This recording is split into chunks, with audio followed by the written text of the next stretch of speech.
Hazreti Ayşe Siddiqa diye Peygamberden şeyle dua edip duha evine var oturdum.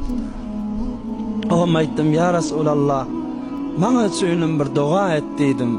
Bana üçünüm Allah'dan bir dile dedim.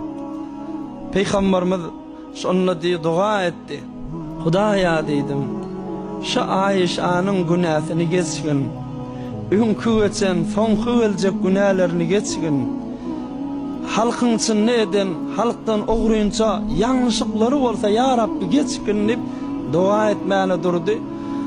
Enemiz Hazreti Ayşe diye şon duasını beğenip, hoş olup, lak lak güladım deyiptir.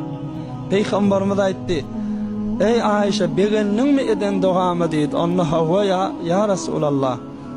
Onunla Peygamberimiz aytti, ey Ayşe Allah bilen kasam içen şu sen hakkında eden duamı ümmetimin yıkayık için, himmet için her 5 vakit namazımın izinden etyen duamsı deydi.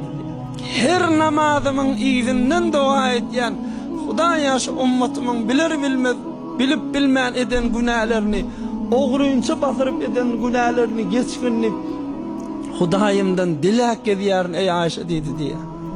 Peygamberimiz aleyhissalatu vesselam ummatını gaygıdıp hem işe halvatlarda bir özü hem bir dünyasını hem kıyametini gaygıdıp ağla verirmiştik.